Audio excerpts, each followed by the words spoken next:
So good evening, ladies and gentlemen, and welcome to our evening with Raynor Winn. I was slightly worried there, Raynor, you dashed off. I was thinking, no author. Anyway, good, I'm glad you're there. So welcome to our Zoom event. I mean, this event was due to happen in May, as Raynor and I were just discussing, and here we are, the publication date got changed, and here we are, in September. So anyway, sort of welcome. And this evening, Kathy Rensenbrink is going to be interviewing Raynor and telling us finding out all about the wild silence. So, the follow-up from, or standalone from the Salt Path, whichever way you want to look at it. Just a few housekeeping tips. If you want to ask questions, there will be an opportunity towards the end. So please type your questions into the Q&A or chat button, and Kathy will take questions later and put them to Raynor. So welcome everyone, and I'll hand you over to Kathy without further ado. Thanks so much, Cheryl. It's a huge pleasure to be here in Chorleywood. And well, obviously not in Chorleywood, I'm in Cornwall and so is Raynor, but such is the miracle of technology, it feels like we're all here together, which is very nice. So Raynor, welcome to the event. It's a delight to be with you to talk about your new book, The Wild Silence. I wonder, would you start perhaps by telling us about what happened that set you off on your original journey, the journey that you wrote about in The Salt Path? Oh, back to the beginning of the Back to the beginning. Back to the beginning. I think if I'm going to talk about the beginning, it's probably better to go a little bit further back than the start of the Salt Path. Back to when I was 18 and I was sitting in a college canteen, and it was a really full canteen. And if you've read any of my books, you'll know that I've got a cup of tea in front of me, even then. And I was just drinking my tea, and suddenly there was a parting amongst the heads of the people in the room. And on the opposite side of the room, I could see this young man in a brilliant white shirt with these dazzling blue eyes. But it wasn't that attracted me to him. He was dipping a Mars bar in a cup of tea. And there was just something in that moment. I thought, Joe, he's the one for me. And weirdly enough, he felt the same. And we've been together for the rest of our adult lives, really. So, to the beginning of the Salt Path, we were living in Wales, in a place that had been our dream to find since we were sort of 20, really. We thought that we would find a ruin in the hills, somewhere that we could restore. And that's where we were. We found that. Holes in the walls, the roof falling in, but it was perfect. And we spent the next 20 years of our lives restoring it, and our children grew up there, and we kept sheep and grew vegetables, and it was like our dream home. But sadly, at the same time, we'd had a financial dispute with a lifetime friend that ended in a court case that saw us being served with an eviction notice from our home. So an absolute shock. And probably we thought at the time the worst thing that could possibly happen to us. But as that awful week progressed and we were trying to pack those 20 years of life into boxes, we had another incident that made us realise it wasn't the worst thing that could possibly happen. Moth had a diagnosis of a neurodegenerative disease that has no treatment and no cure. And I think then we realised that losing our house was one layer of horror, but then there was another one completely that overshadowed it as well. And then it was in the final moments in our house, just as the bailiffs were knocking at the door, we were hiding under the stairs. Not because we thought there was going to be some miracle and we wouldn't have to leave, but I think just because we weren't ready to take that final step over the threshold, just knowing that we would never ever go back. And it was in that moment I saw a book in a packing case that hadn't been taken out the door, and it was Mark Wallington's 500-Mile Walkies. It was the story of a young man that walked the Southwest Coast Path with his dog, a book I'd read decades before. And just in that awful moment, just the idea of filling a rucksack and going for a walk just seemed like the most obvious thing to do. And so that's what we did. We gathered what we needed, and we just went for a very long walk. And that was the story of what became the Salt Path. And the Wild Silence opens at the end of the walk, doesn't it, or fairly soon after the walk has ended, and you have walls around you and you have a roof, but it's a bit tricky to sleep. Tell us about that. Yes, the Wild Silence. It starts in the first sort of spell of time after the Salt Path ended, when Moth had started university, started his degree, and we were in accommodation. We'd found a home to live in, and we've got a roof, and everything should have been perfect. We should have been able to say, okay, now we can go forwards with life. But I just couldn't settle. I felt agitated. I couldn't sleep. I felt completely out of place, and I couldn't understand why. I would wake up in the nights and find that I would be walking out on the coast path, and I'd have to just be outside, and even spending nights sleeping in the gorse bushes, because I just felt that need to be outside. And I couldn't quite put my finger on it. I couldn't quite understand why. But then I started to realise that actually we'd just finished months of being homeless on those wild headlands, months of living wild, really, on that strip of wilderness at the edge of the land. And more than that, I'd never lived in a village before. I'd grown up on a farm, and then my home with Moth had been in a really rural, really isolated place. So I'd never before been in a position where I had to, when I walked out of the house in the morning, I had to immediately engage with people. Or I'd never been so disconnected from the natural world either, from that absolute day-to-day close connection to nature, really.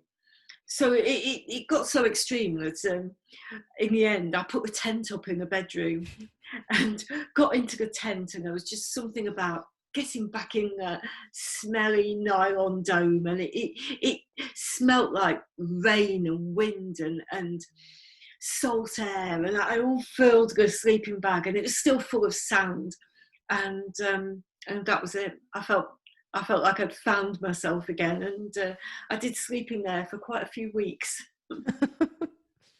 And it's so interesting because, of course, the Salt Path is a book, and then the Wild Silence is sort of a sequel, except also in some ways it's what we would call a prequel, in that some of the things in it are it's that we learn a bit about how we're encountering you before you've written the Salt Path. So we're encountering you after you walked the Salt Path, but before you've written the book about it.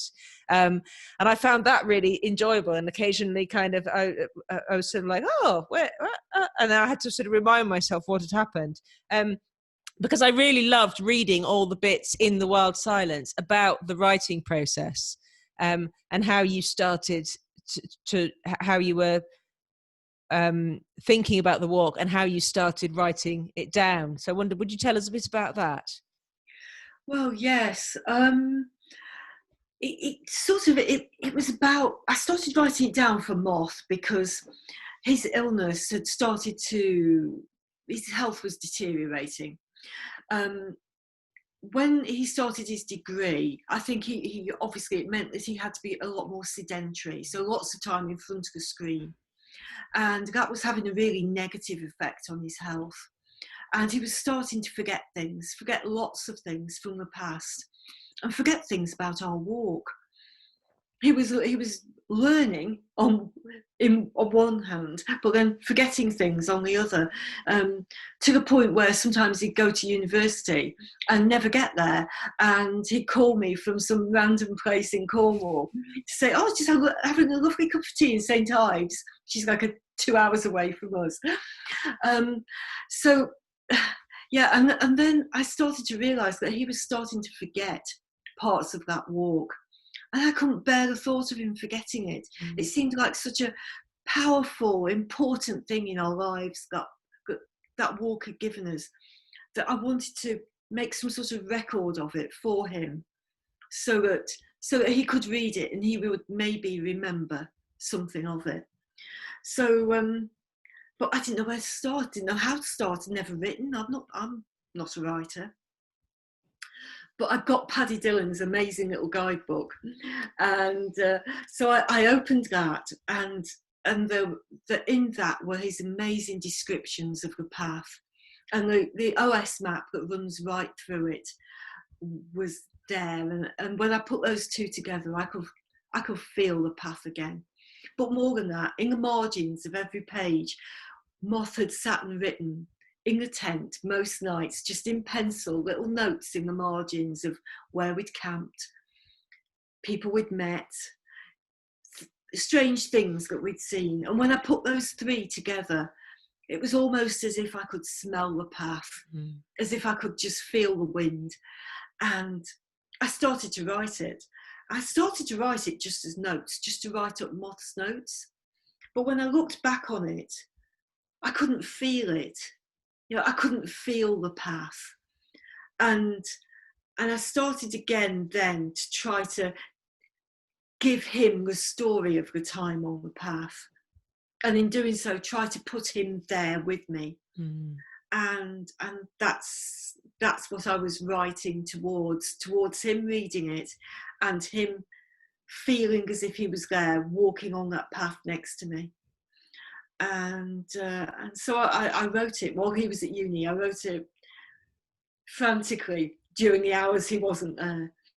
And then when it was finished, I printed it off on the home printer.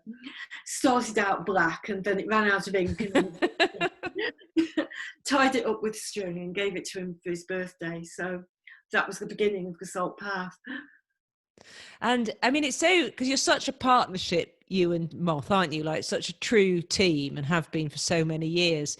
And it seems very fitting along with everything else that it was his notes that you took and then crafted something else from. It's a very beautiful way of a book coming into being. I love the bit when I think your daughter says you should do something with this, and you said, what, put it in a binder? And she meant try to get it published. Tell us a bit about the publishing process. I enjoyed all those bits as well. Well, yes, obviously my daughter said you should try and get this published, and it sounded like a nice idea, but how on earth would I do that? I've got no publishing history whatsoever, no writing history. That was the first thing I'd written since I was 20. And so the idea of actually being able to find a publisher seemed almost impossible. But I did think I got something to say about homelessness, so I offered an article to the Big Issue magazine, and they picked it up straight away and published it 2 weeks later. And it was received really well. And I thought, okay, now I have something that maybe I can take that forwards to an agent, possibly. But I didn't really have the confidence to do that because I still didn't believe it was writing that was worth anything. But then one day someone just said, sometimes you've just got to jump. You've just got to put all the fear aside and just jump.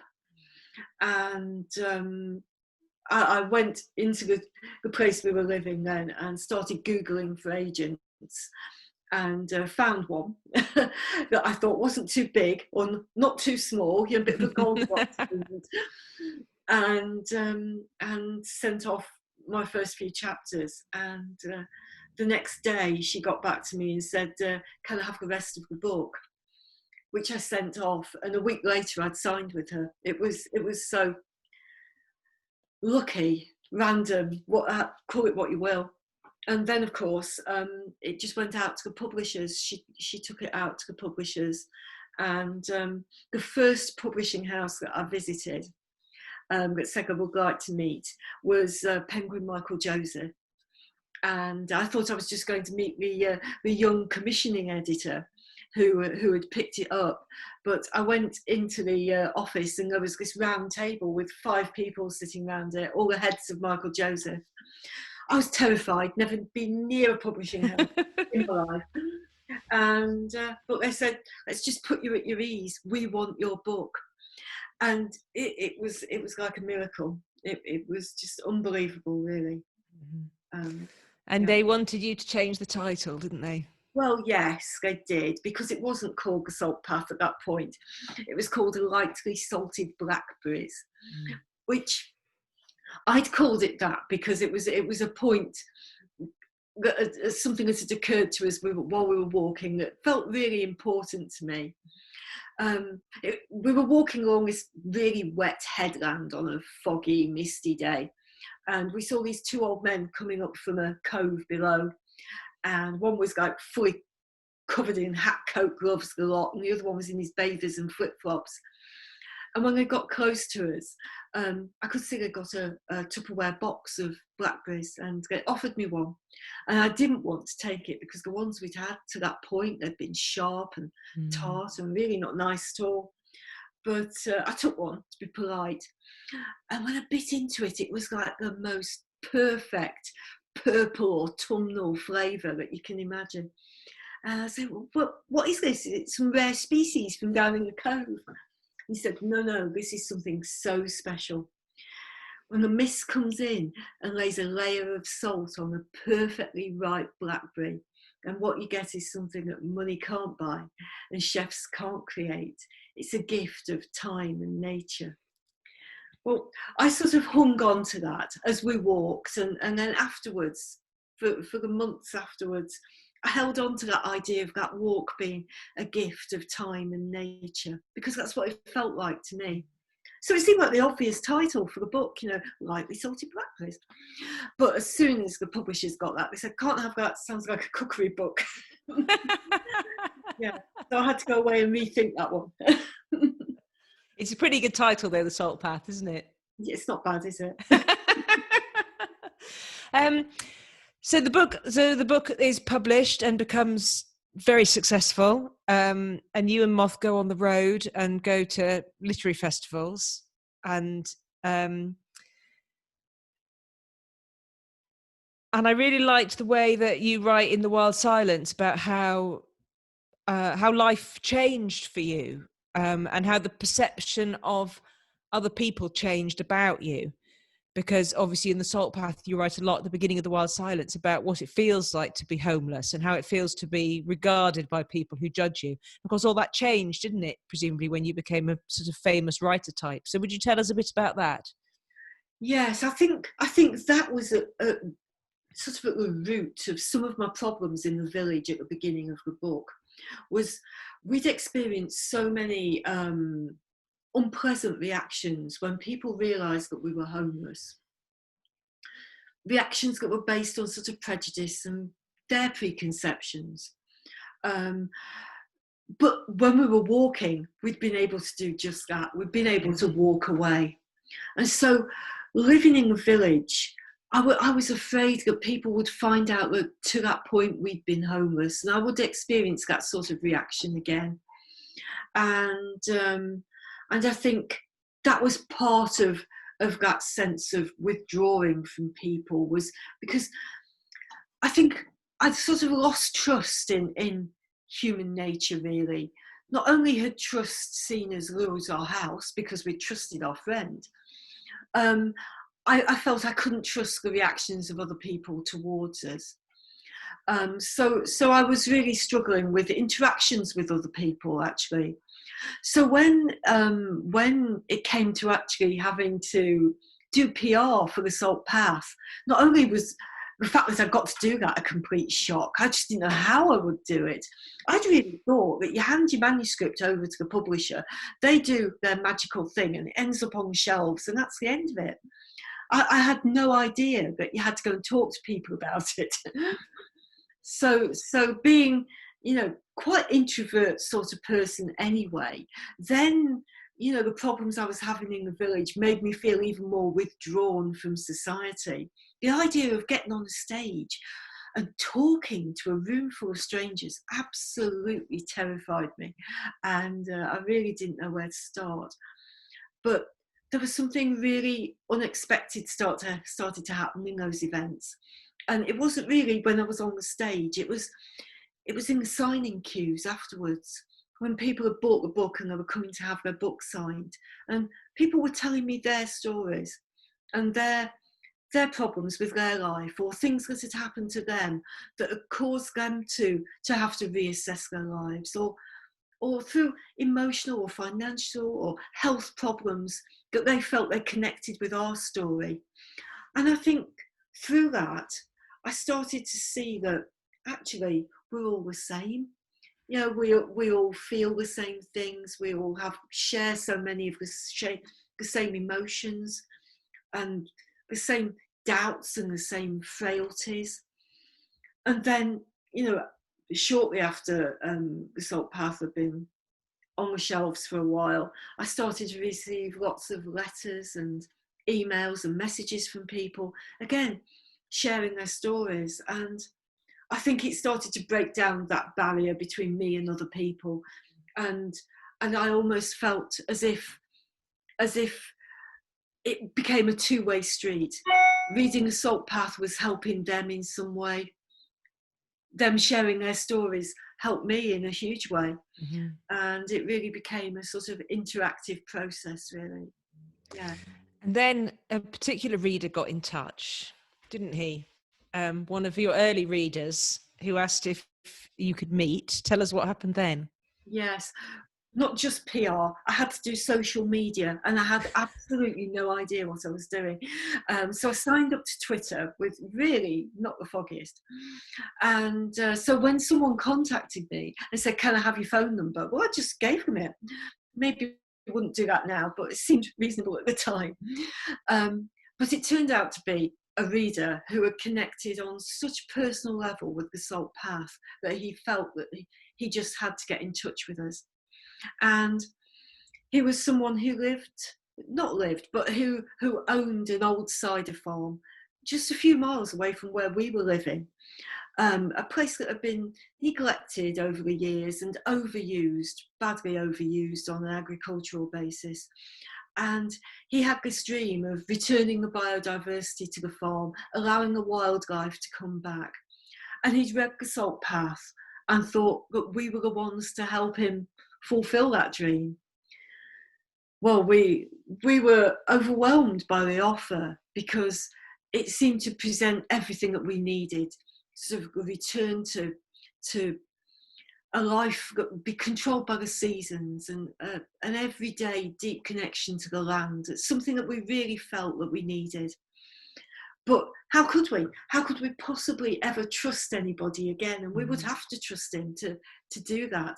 So we hesitated and we hung back for months until in the end we came here sort of one night in the autumn, and we came to visit the house, and the house was very Cornish, very damp and full of lots of little furry inhabitants.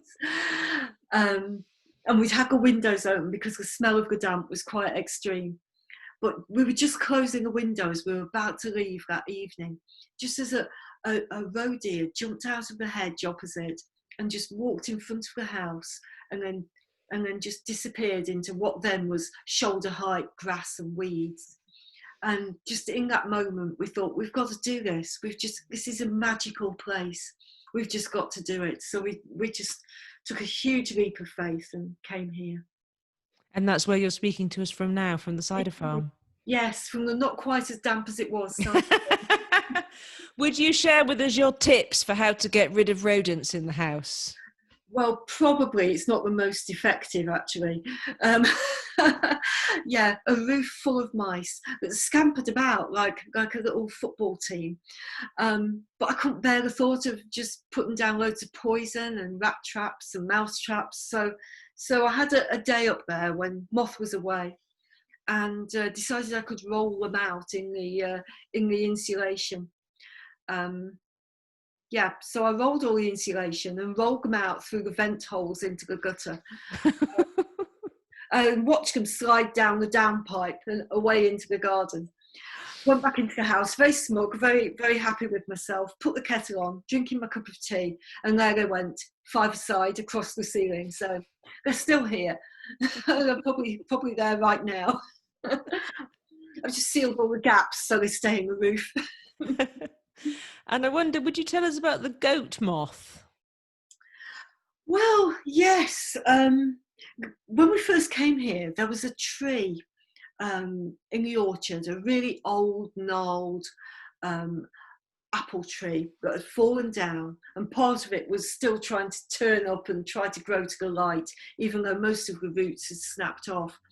But in the trunk were lots of holes, as if they'd been made with a drill, and some of them were sort of oozing sap as if it was quite new, these holes.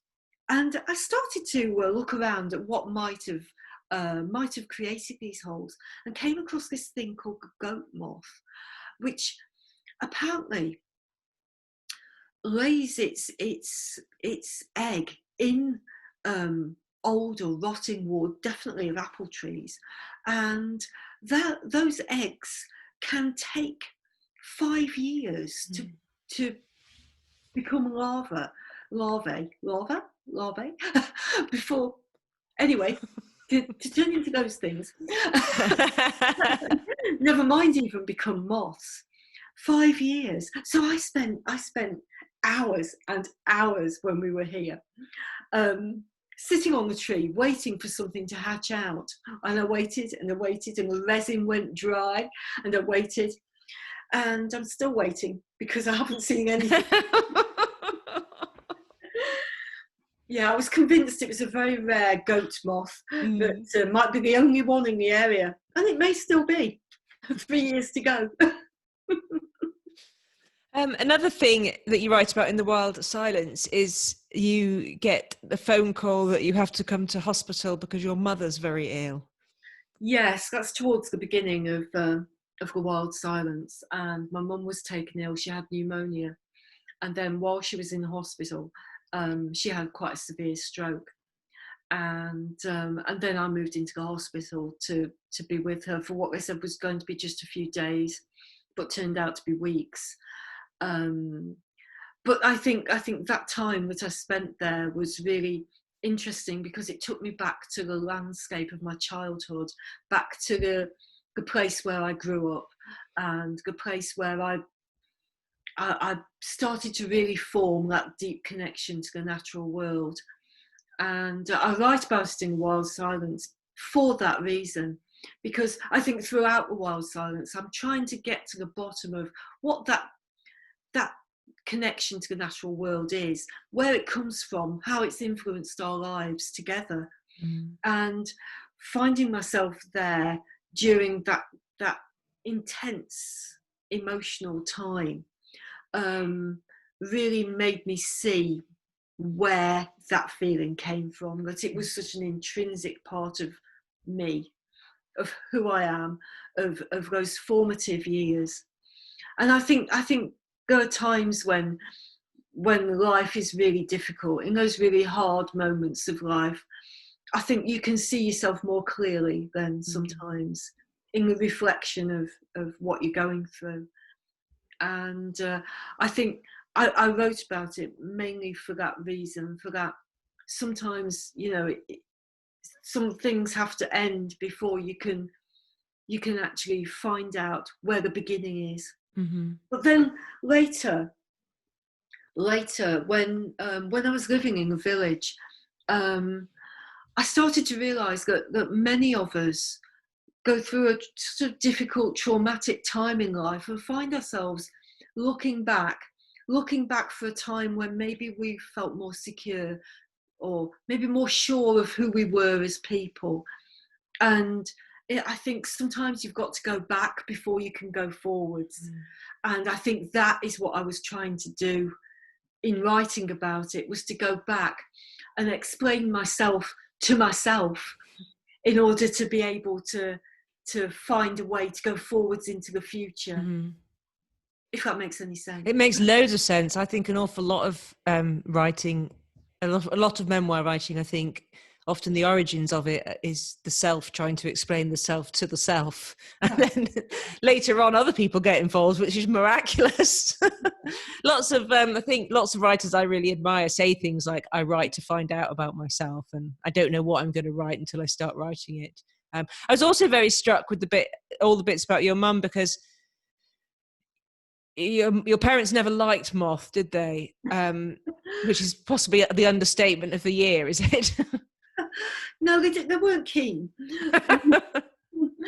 Yeah, my parents were farmers, and from generations of farmers, and that sort of connection to the land was something that was in them in an almost genetic way, certainly in an unspoken way, in a really unthought about way.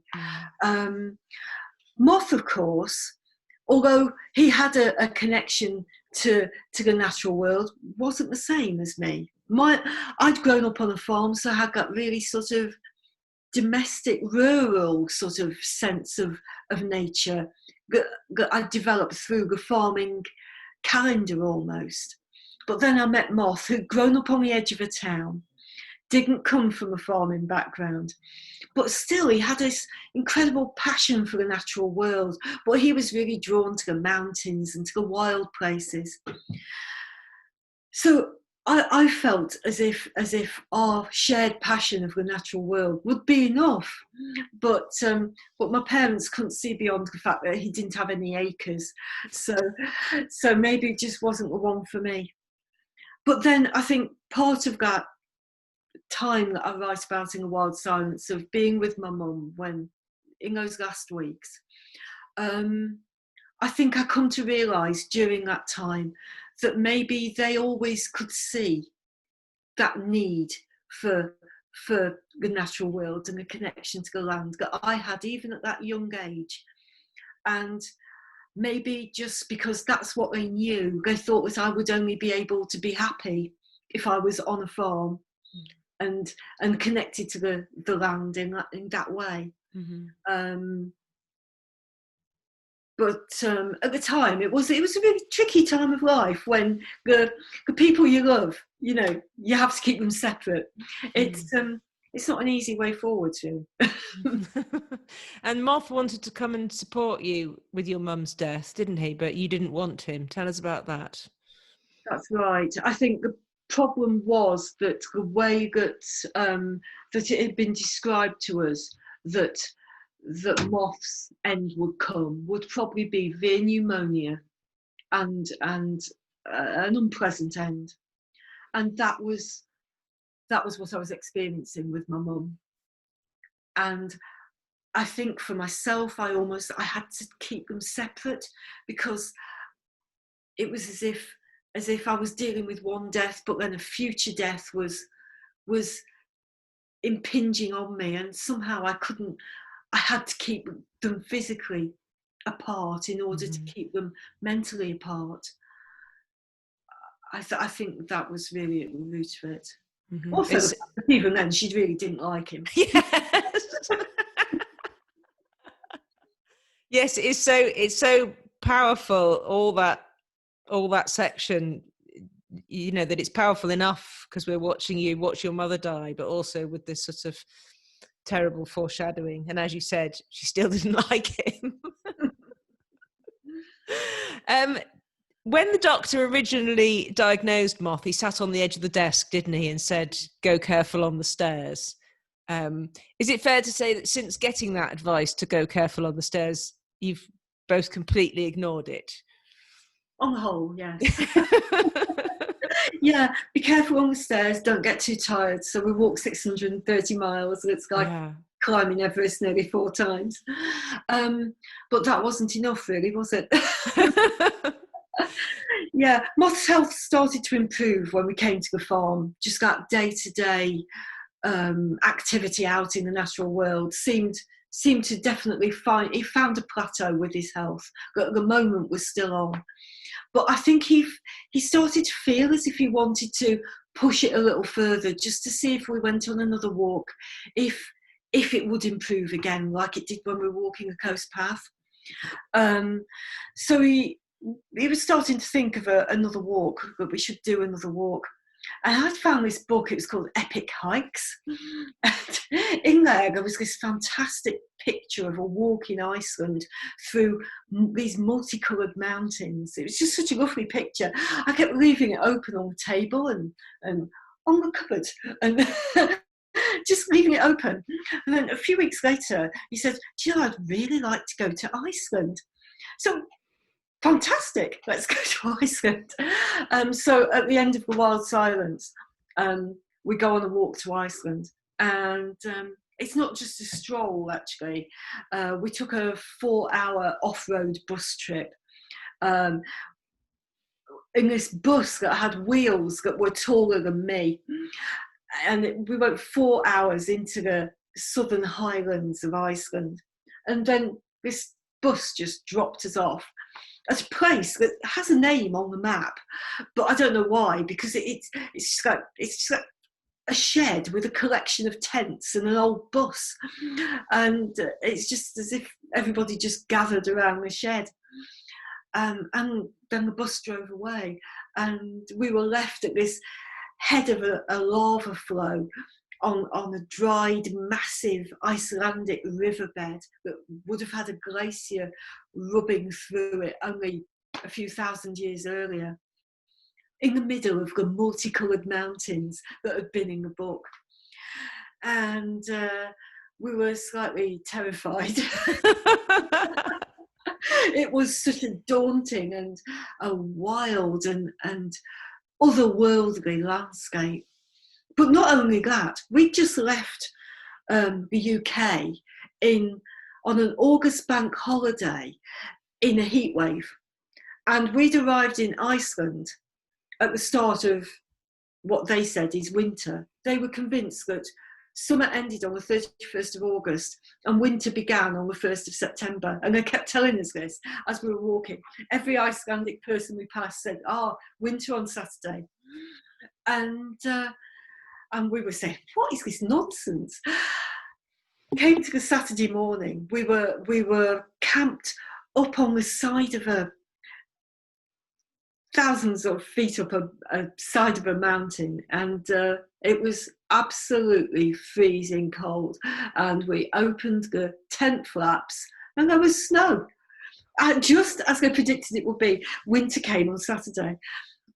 But it was an incredible experience. And I write about it in The Wild Silence, really because it felt almost like a walk through evolution.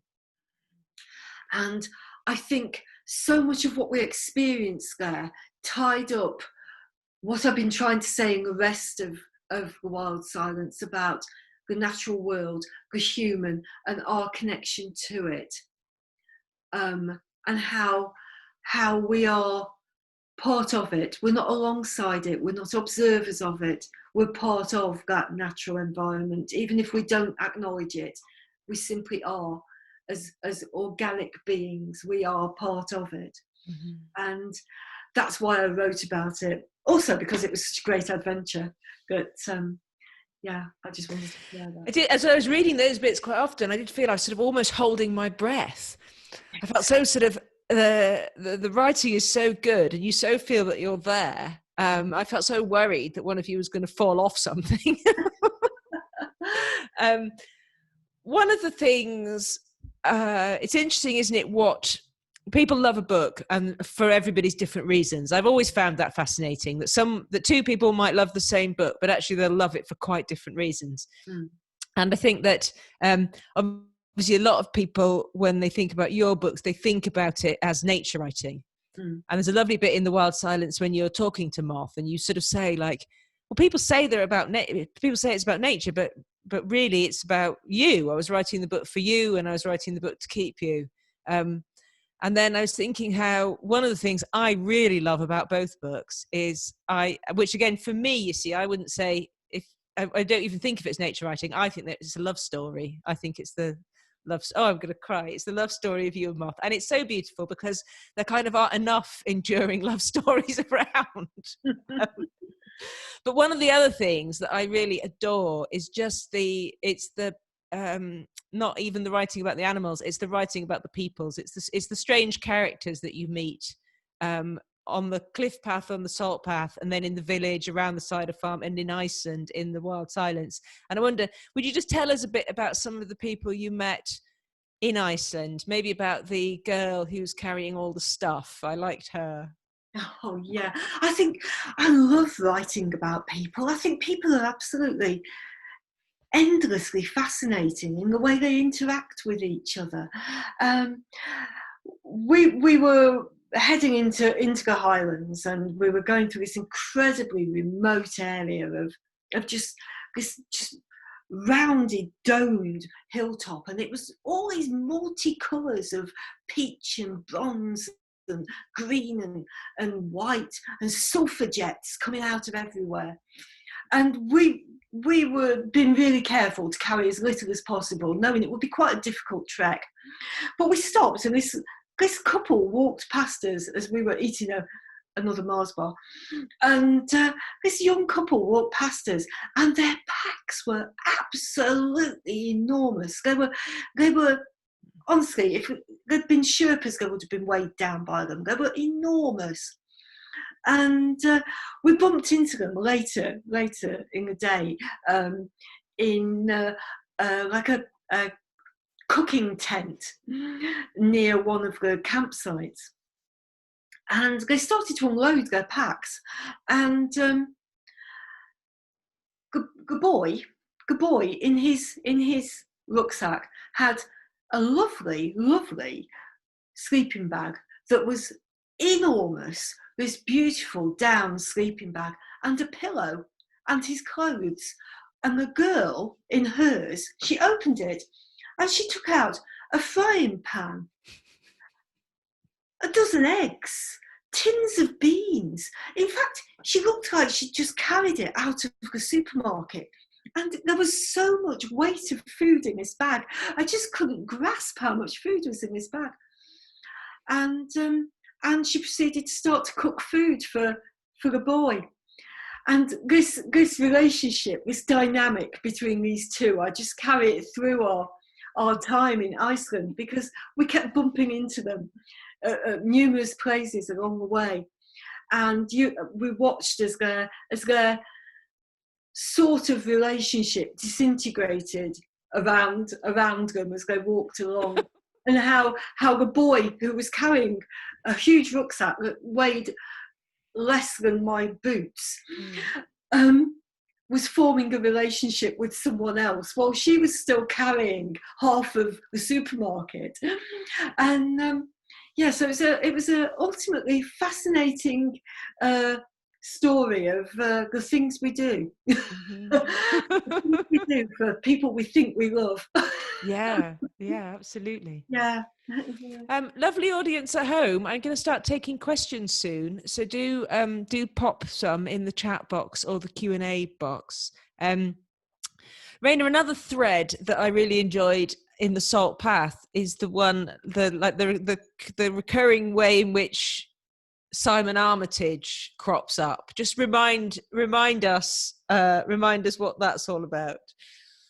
Well, when we were walking on the coast path, we didn't realise that at the same time that we were walking down that strip of the north coast of the coast path, that Simon Armitage was walking the same way. He was preparing to write his book, Walking Away, and was throughout most of that time, he was a week, or maybe, because he walked faster than us, maybe about 2 days behind us. But he was acting like some sort of travelling troubadour, where he was giving poetry readings in return for hospitality. Well, we didn't know who Simon Armitage was. At that point, I'd never even heard of him. So we kept bumping into people who were saying, "Oh, Simon, you're here early. Great, come and have a cup of tea." We say, "We're not Simon, we're not. But we'll have the tea anyway." and this sort of carried on. And then we went into this village where these lovely old ladies came out and said, "Simon, you're here. We've baked you cakes." Well, we were like, "Oh, so lovely to see you. Yes, cakes." And then the cakes went on for village after village, until we came to one meeting with somebody who invited us back to his house and said, where are you staying tonight? Have you got a gig? We said, got a gig? No, I don't know what you mean.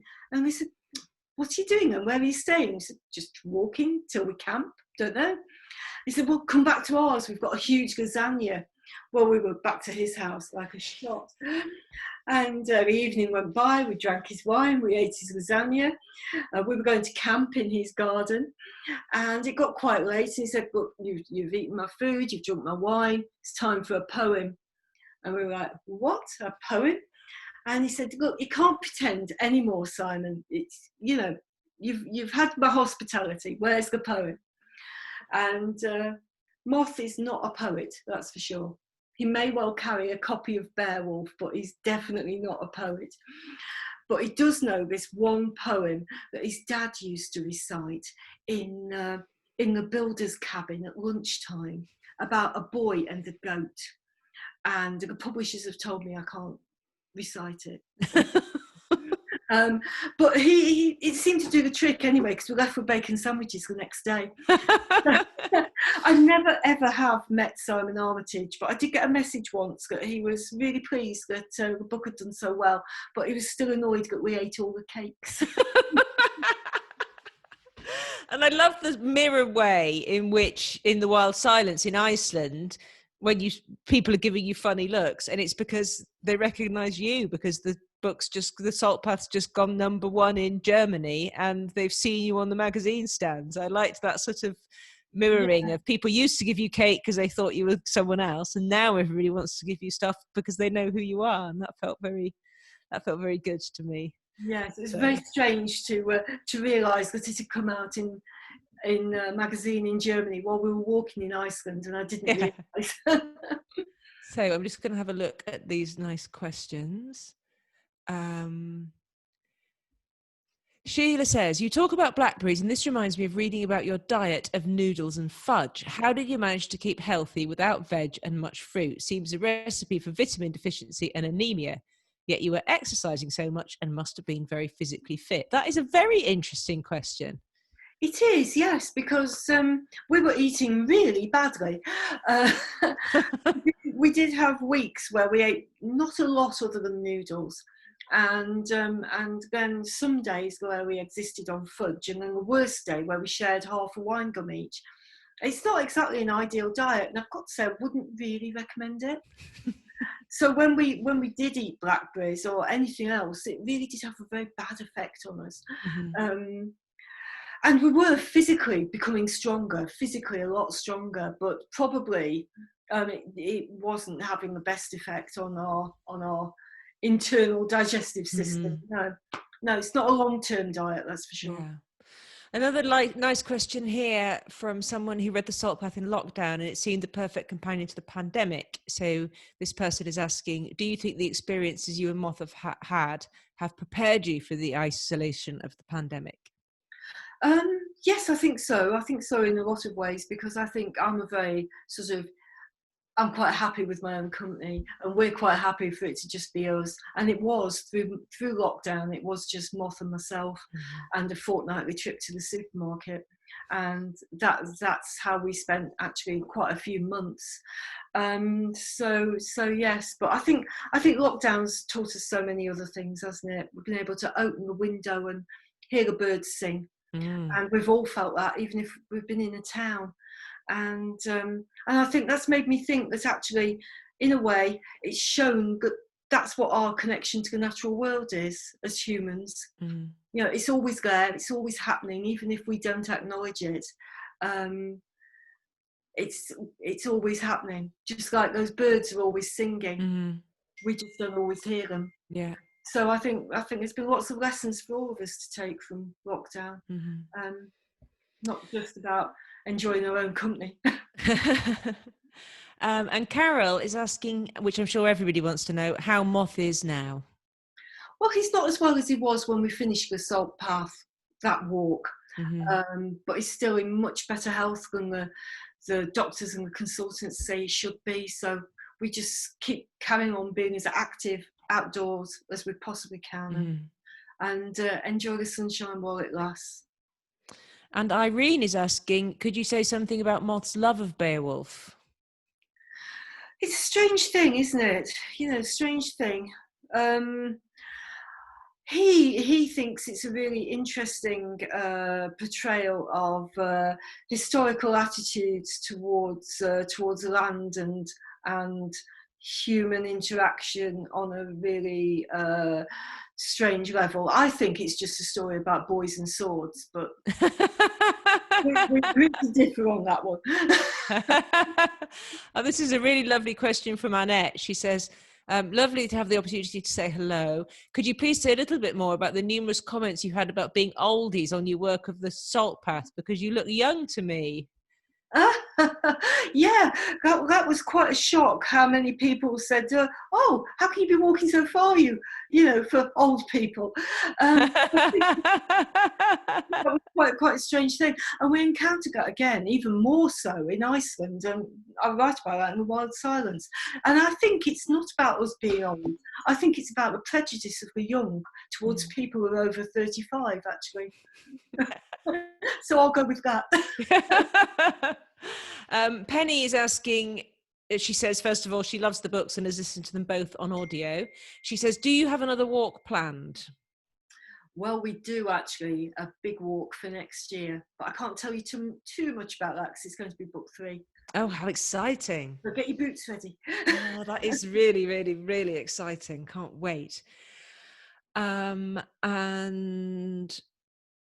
Carolyn is saying, thank you for introducing us to this part of the world. We've walked short stretches of the path. I bet loads of people so I live in Falmouth, as you know, but quite often when I'm around the coastal path, I look at people and I'm sure sometimes I just want to ask them. So I feel there's a look of people who look like they've read the book, and that's why they're here. They've got sort of a readery look about them as well as a walkery look about them. But I think you must have inspired so many people to set out walking. Do they all write and tell you about it? Yes, lots of people tell me about their trips and their walks and send me photographs of their walks. And I met Paddy Dillon actually for lunch a couple of weeks ago. And he was telling me that he was walking to refresh his guidebook to the coast path, and every day he was meeting somebody who's saying, you should read the Salt Path, there's a great bitting there about somebody who writes guidebooks. But he was amazing. Really, I like all the bits about the sort of the comparisons with drifts upwards. It's sort of like, I write about him being superhuman, and a big bit about convinced that he wears camouflage pajamas because he's on XSS. And I met him in a hotel in the local village, and we were having a cup of tea, and he got his pajamas out.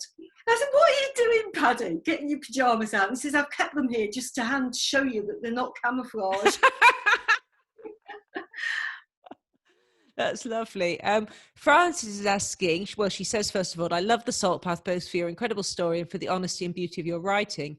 During those fiercely hot summer days, did you always feel you needed to keep walking, or did you ever pause for a few hours or days to rest, relax, swim, take time to enjoy the spot? And she says, that's a question from a fair weather walker. Oh, yes. Lots of people have said, and what was your average distance per day? Well, we didn't have one, because some days we might actually manage 10 miles, but then there were other days where we'd pack up the tent in the morning, walk a mile, and then put it up again. because we just didn't go very far at all. Some days we just sat in the shade, some days we just stayed on the beach for 2 days. There were times when we just stayed in a wood by a stream because it was too hot to do anything else, or we were too tired to go any further, and we just stayed where we were and played I Spy in the tent. And a very nice practical question asking about, were you well prepared for Iceland, and did you have the right clothes to protect you from the winter that started on Saturday? No. No, we were going in at the end of August, the beginning of September. I didn't think it was going to be winter. I thought it was going to be like autumn in this country. So I got a 3 seasons down sleeping bag, which I thought would see me, to the North Pole. But I was absolutely frozen. Yeah. So obviously I am rubbish at buying equipment. Tell us, Raynor, what does life hold for you in the immediate? What's the next couple of months on the cider farm in town? Picking apples. In the next few weeks, we're going to start harvesting the apples, and then we'll be trying to crank the old cider press into action, and hopefully making some cider. So that's the plan. That's the hope.